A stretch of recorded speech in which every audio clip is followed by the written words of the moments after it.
Hey y'all, it's Laura and welcome to my Purge Your Stash series. Now to begin, we are going to be talking about a couple of tips and tricks that I'm going to put at the beginning of each and every video in this series to help you work through your stash, because I don't know where you're going to find this series. Are you going to find it in the middle, at the end? Either way, you'll have all the tips every single time. So the very first tip that I have is to evaluate your space. So you're going to look at what you have storage-wise now and really think about if it's working for you. Is it accessible to you? Is it appealing to you? Do you want to go and dig through those bits and pieces that you have and the way that you have them currently organized? If that answer is no, then it's time to find a new system. Maybe do a little bit of research online and find new options for yourself that do appeal to you, things that you find exciting and interesting, and that's the way you want to go. Now, also in evaluating your space, you want to consider whether or not you're finding things easily. So is it fairly easy to go put your hands on what you need right now? Because if it's not, then your system isn't working. And that is another little layer of where you want to begin right now. Just look around what you have, make a list if you need to of ideas of things you'd rather use for organization. Really break down what is or is not working about your space. Secondly, we're going to define our space. So we're going to decide how much of our space are we going to devote to each individual thing. So for example, single sheets of paper. How many cubes in your cube shelf are you going to devote to single sheets of paper? Do you have a whole cabinet that you're devoting to single sheets of paper? Do you have a bin like this one to devote to single sheets of paper? That needs to be a very defined space, and that will give you a natural boundary and keep you from trying to hold on to everything. By defining that space, you will know that you have a limit. And another way you can define that space and create those limits is to create a time period limit. So this is looking at your stash and realistically asking yourself, how many pieces of paper can I use in, say, a year, 5 years, 10 years? Whatever age limit you want to put on your stash, you certainly can. And especially if you're trying to pare things down a lot. So if you really need to purge your stash in a big way, that's a great way to do it, is to give yourself a realistic timeline. How much can I use in this period of time? And that way you're not holding on to so much that you get overwhelmed every single time you sit down to scrap. The third tip is to work small and smart. And what that means is we're going to be separating things into small sections. We're not going to take all of one thing and try to make decisions on it at one time, because we will get overwhelmed, we will make a giant mess, and we will not want to continue the project of purging our stash. So I would encourage you to use one supply at a time, decide where you want to start, focus on those things, and then move on. So when we're going through the process, we're going to be creating 3 piles. We're going to have a yes pile. We're going to have a maybe pile. We're going to have a no pile. And a really important element here is that when things go in the no pile, they're gone. They don't live at your house anymore. We're not touching them again. Once it hits that no pile, it's done. Its life in your life is over. You're separating yourselves from that stack. So pretend that stack is gone. You may want to put that stack in a box that's a little bit out of sight so you're not tempted to dig through there and try to find supposed gems, because I promise you, if it was a gem, you would have put it in the yes pile. Along the vein of those piles, you want to make these decisions very quickly. You do not want to sit and think and mull over every single piece of paper, okay? Give it a quick scan. If you want to play with it right now, if it's exciting to you, or if it's something you know you'll use, put it in that yes pile. Or for the maybe pile, I would put things that you're like, I think I could use this, but I wouldn't say it's my favorite thing. I'm pretty sure I could use it, but I don't think it's my favorite thing. I put that in the maybe pile. And if it's a no, those are things that are no longer your style. They are things that just don't appeal to you in the moment. You're not scrapping that sort of thing anymore. Let me give you an example. If you used to scrap a lot of pictures of your kids going to school, so you have a lot of school collections, but let's say your kids are done with school, those collections are not that helpful to you anymore. They can go in a no pile. And that's a pretty safe way to sort out your piles. Now, another thing to keep in mind when you're making those no piles is you need to decide, am I gonna keep doubles? So either yes or no, because sometimes that's a really quick and easy way to make a yes pile a little bit smaller is by taking those doubles and moving them to the no pile. I know that's hard because if we bought more than one of a sheet of paper or a pair of stickers, there was a reason. We loved it. The next thing I would say is, are you going to put an age limit on your stash? So is there a group of things that you bought 20 years ago, but have not used? You've bought 10 years ago, but you have not touched. You need to really think hard about whether or not you're going to put an age limit on your stash. And if those things haven't gotten used in that amount of time, are you realistically going to use them? So ask yourself those hard questions before you start. Separate into 3 piles and then stick to your decisions.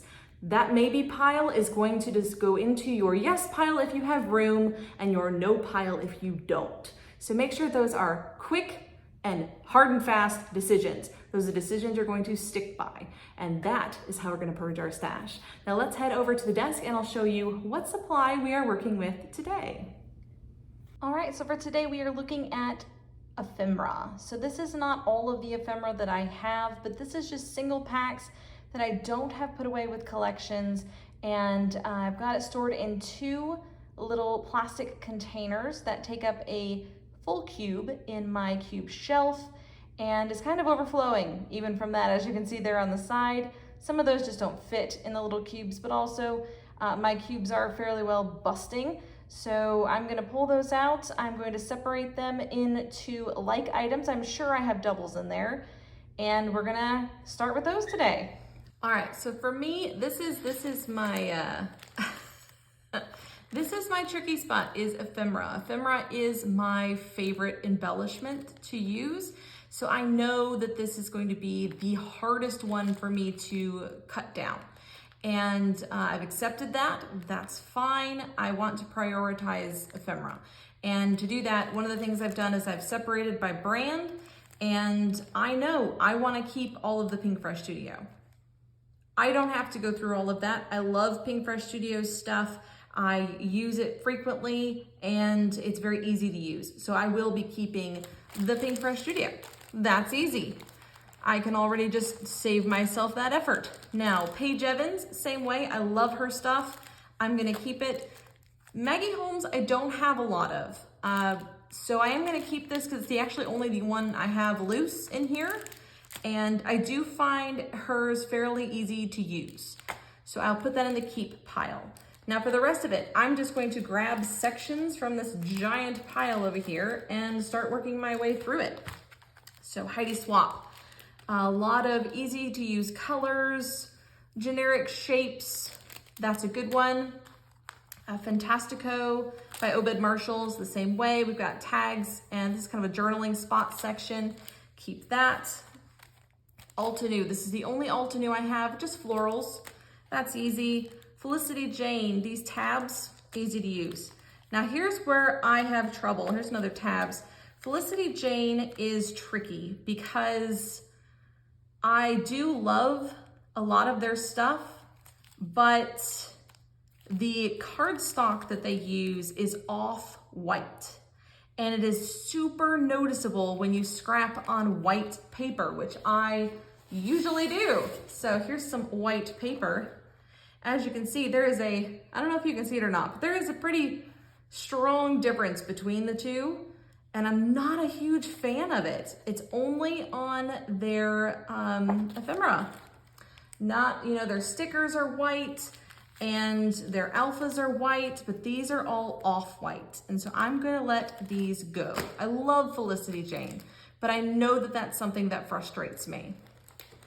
Now we've got Illustrated Faith, which is a section, I think, of Bella Boulevard, or maybe used to be part of Bella Boulevard. These are super specific. I'm not sure, super themed. I think I'm gonna skip those. Then I have Fancy Pants. So I have this one, and I think this one might also be Fancy Pants. I'm not sure. And then I have these two. So looking at these, this one, I'm not sure because it doesn't have a tag or anything. It might not be, but it looks similar in style.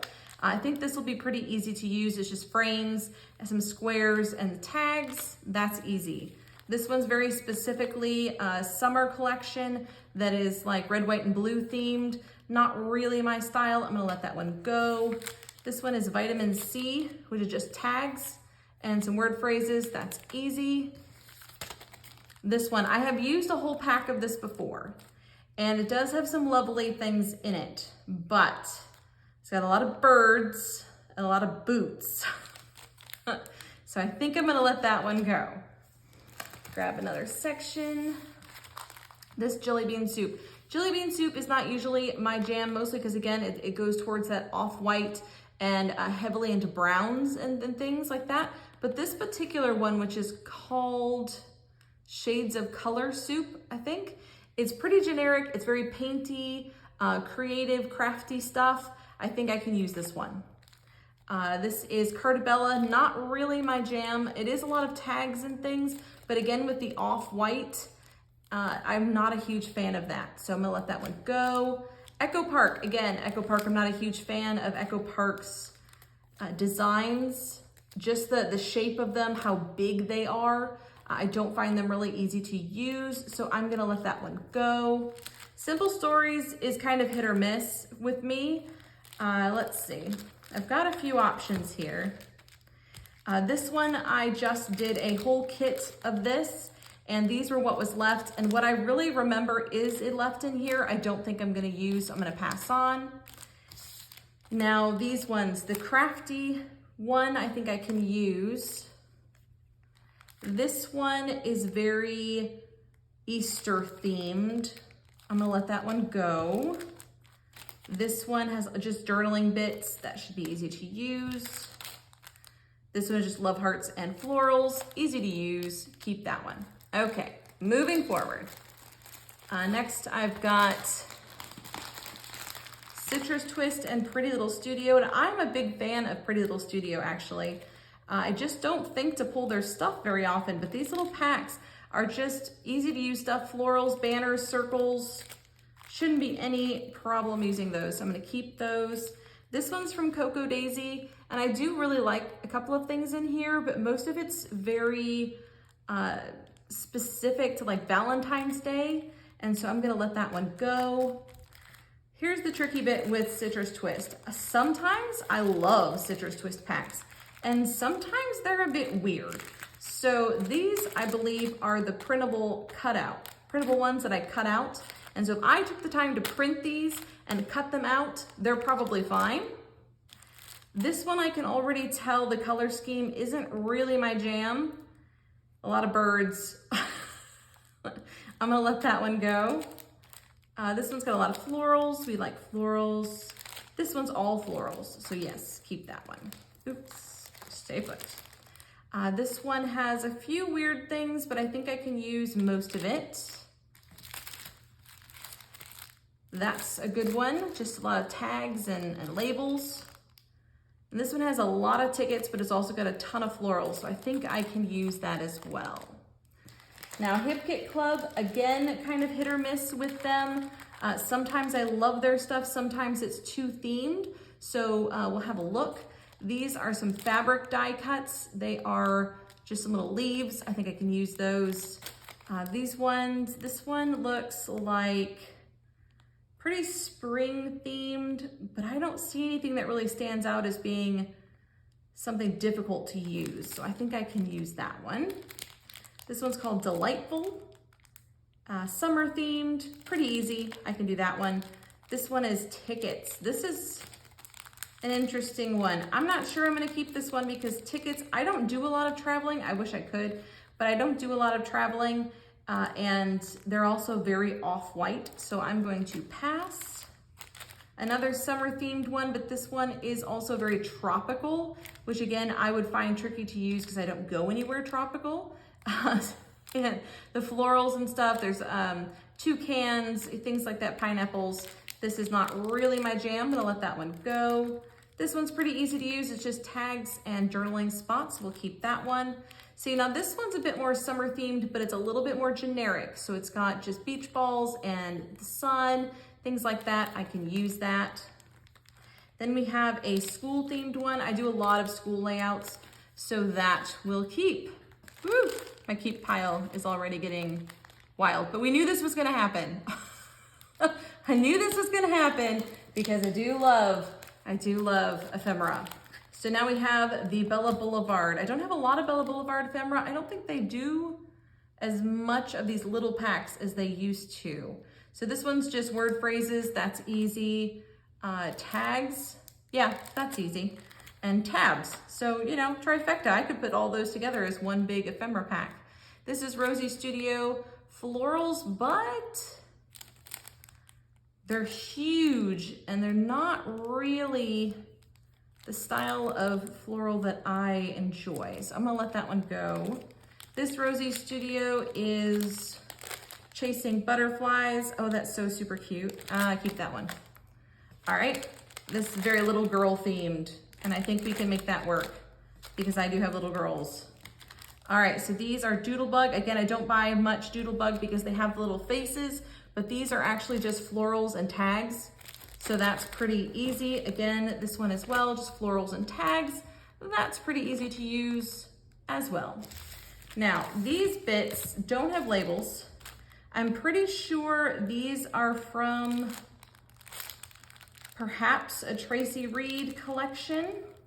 Not sure, but I do like them, so we'll keep those. These came from a kit of some kind, and I'm not a fan. They're very vintage looking, not really my style. These are mostly words. I think these were like from a Project Life set, but they have a lot of words, a lot of gold. I think I can use that.